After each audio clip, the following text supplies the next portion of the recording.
Hello students, video शुरू करने से पहले प्लीज चैनल को लाइक, शेयर और सब्सक्राइब जरूर करें।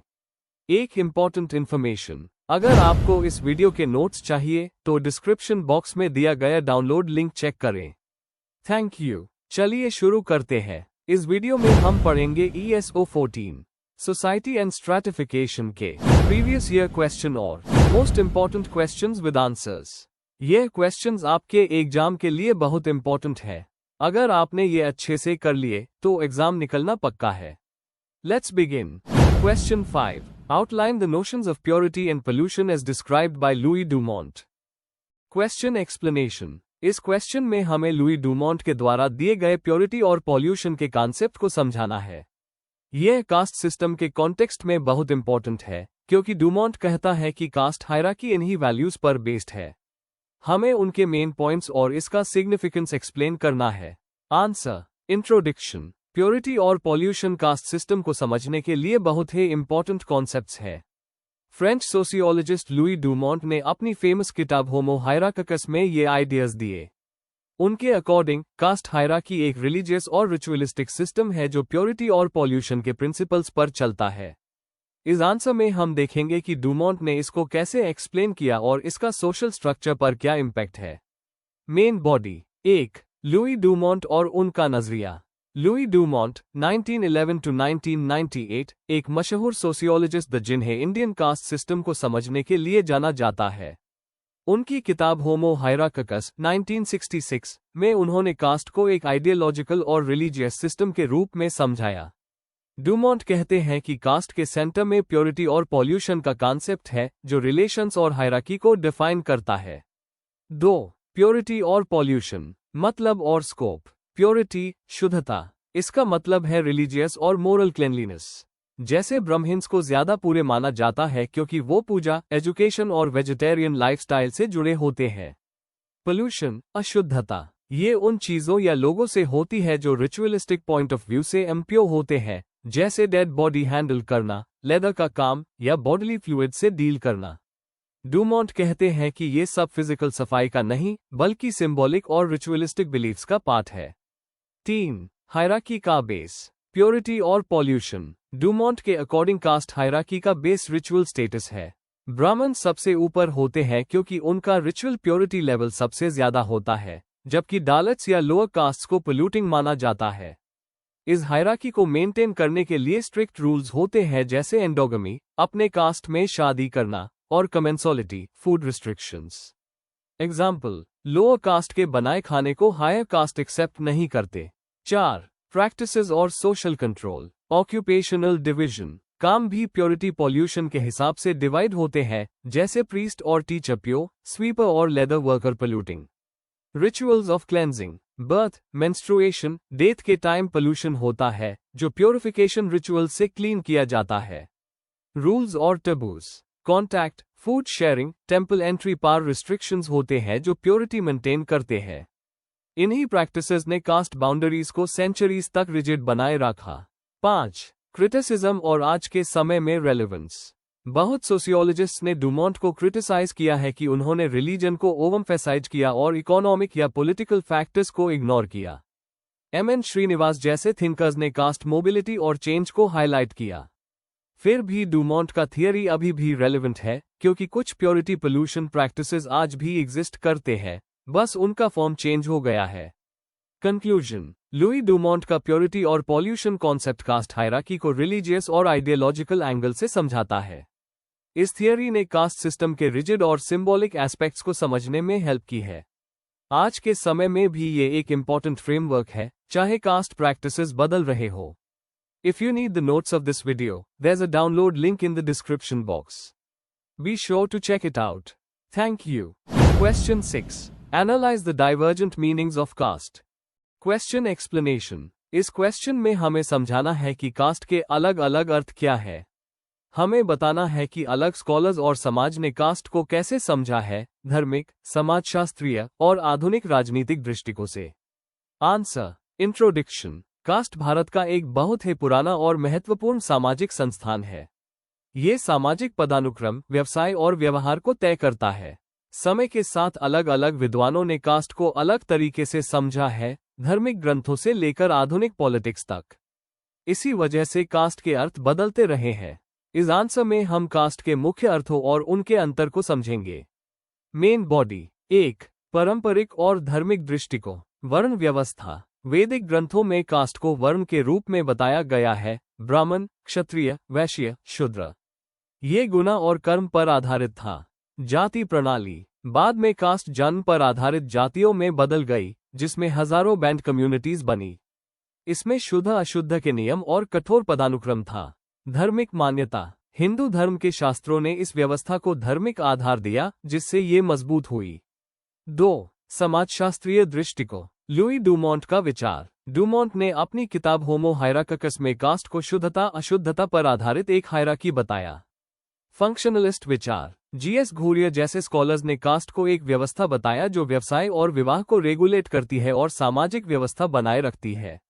सत्ता और संघर्ष दृष्टिकोण। आज के समाजशास्त्रियों के हिसाब से कास्ट एक असमानता और शोषण का सिस्टम भी है, जहां कुछ ग्रुप्स पावर और रिसोर्सेस कंट्रोल करते हैं। 3. आधुनिक और राजनीतिक अर्थ। Caste as identity. आज के समय में कास्ट एक पहचान और राजनीतिक शक्ति है। वोटिंग, रिप्रेजेंटेशन और पॉलिसीज पर इसका असर है। रिजर्वेशन और न्याय। Reservation policies SC, ST, OBC caste को न्याय और सामाजिक सुधार का जरिया बनाती है। अर्बनाइजेशन का असर। शहरों में ऑक्यूपेशन पर कास्ट का असर कम है, पर शादी, नेटवर्किंग और पॉलिटिक्स में ये अभी भी महत्वपूर्ण है। 4. तुलनात्मक और विश्व दृष्टिकोण। जाति और जातीय विभाजन। कुछ स्कॉलर्स कास्ट को रेस या एथनिसिटी से कंपेयर करते हैं, जैसे साउथ अफ्रीका का अपार्टाइड या यूएस का रेशियल सेग्रीगेशन। प्रवासी समुदाय। बाहर के देशों में भी इंडियन कम्युनिटीज कास्ट को आइडेंटिटी के रूप में मेंटेन करती है। नई व्याख्या। आज के थिंकर्स कहते हैं कि कास्ट डायनामिक है, समय के हिसाब से बदलती और नए रूप लेती है। अंतर के कारण। कास्ट एक सिंगल कॉन्सेप्ट नहीं है, ये धार्मिक, सामाजिक, आर्थिक और राजनीतिक सभी चीजों को कवर करती है। इसलिए अलग अलग समय और परिस्थितियों में इसका अर्थ बदल जाता है। कंक्लूजन। कास्ट के अर्थ अलग अलग होते हैं क्योंकि ये समय के साथ इवॉल्व होता है। धार्मिक, सामाजिक, राजनीतिक और आर्थिक दृष्टिकोण से इसके मतलब बदलते रहे हैं। ये समझ जरूरी है ताकि हम कास्ट के इम्पैक्ट को समझ पाए। आज भी कास्ट एक डिबेट और सुधार का विषय है। If you need the notes of this video, there's a download link in the description box. Be sure to check it out. Thank you. Question 7. Describe the major features of caste system. Question explanation. इस सवाल में हमें cast system के main features को explain करना है।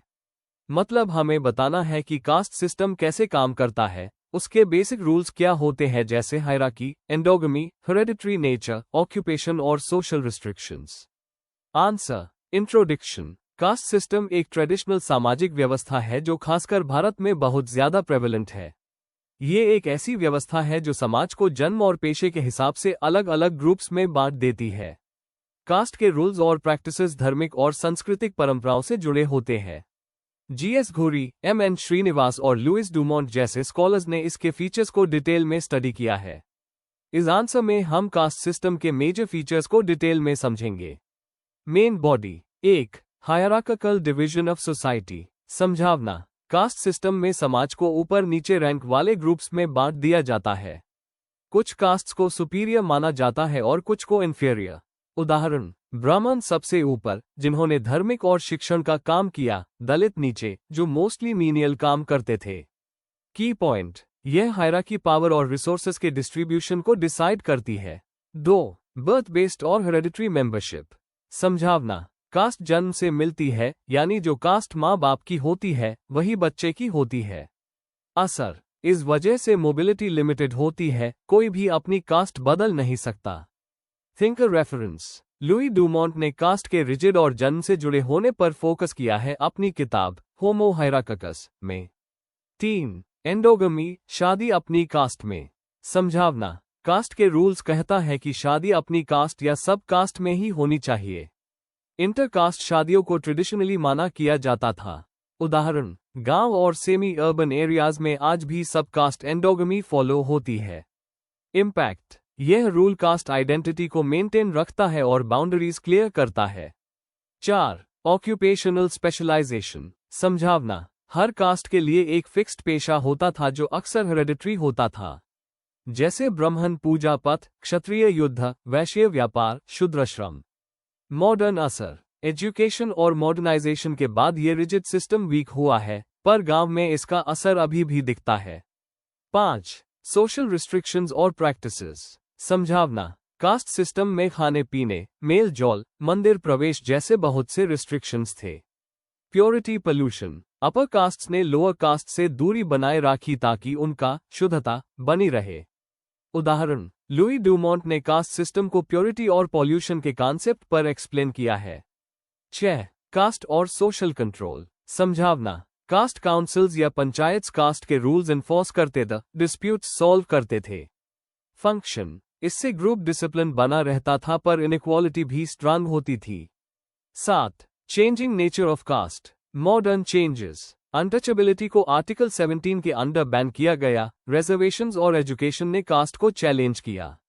Urbanisation. Cities और education के कारण कास्ट रिस्ट्रिक्शंस कम हो रहे हैं, पर पॉलिटिक्स और सोसाइटी में कास्ट आइडेंटिटी अभी भी इंपॉर्टेंट है। कंक्लूजन। कास्ट सिस्टम एक रिजिड और हायरार्किकल सिस्टम है जो भारत के समाज को लंबे समय से डिफाइन करता आया है। इसके फीचर्स जैसे hierarchy, hereditary membership, endogamy, occupation और रिस्ट्रिक्शन सामाजिक जीवन को शेप देते हैं। आज के रिफॉर्म्स और मॉडर्नाइजेशन ने कास्ट के कुछ रूल्स को वीक किया है, पर इसका प्रभाव सोसाइटी और पॉलिटिक्स में आप भी दिखाई देता है। If you need the notes of this video, there's a download link in the description box. Be sure to check it out. Thank you. Question 8. Discuss the concept of difference developed by Deepankar Gupta. Question explanation.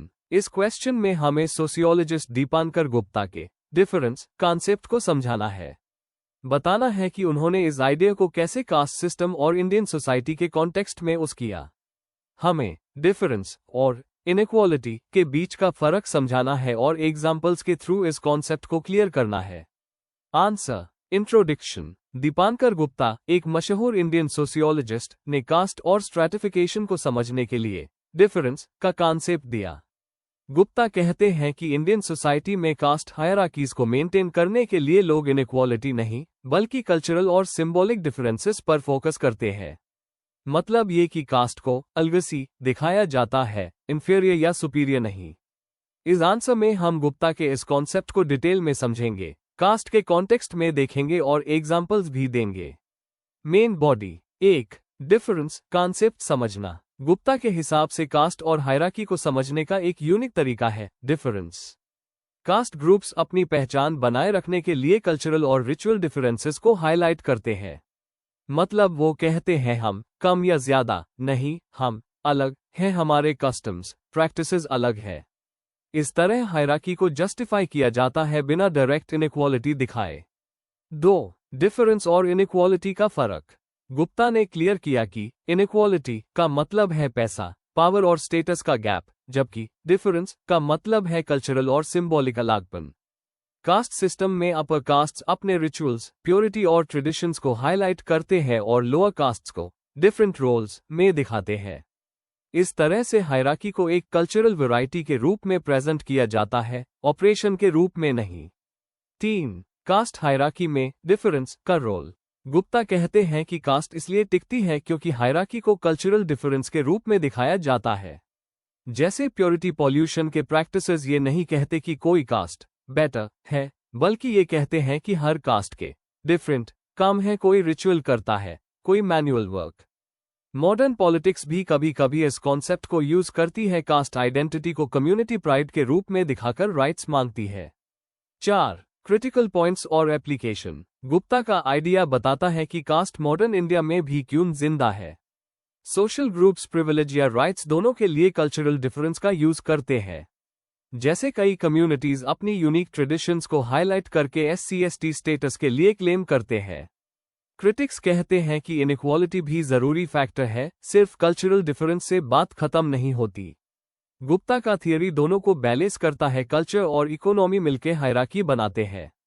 Conclusion. Dipankar Gupta का difference concept बताता है कि Indian society में cast और social divisions को अक्सर cultural variation के नाम पर जस्टिफाई किया जाता है। इस तरह ग्रुप्स अपनी पहचान बनाए रखते हैं और डायरेक्ट कॉन्फ्लिक्ट अवॉइड करते हैं। यह कॉन्सेप्ट कास्ट और मॉडर्न सोशल आइडेंटिटी दोनों को समझने के लिए बहुत यूजफुल है। Before we end, please like, share and subscribe the channel for more such study materials and one important information अगर आपको नोट्स चाहिए तो डिस्क्रिप्शन बॉक्स में डाउनलोड लिंक दिया हुआ है, जरूर चेक करें। Thank you.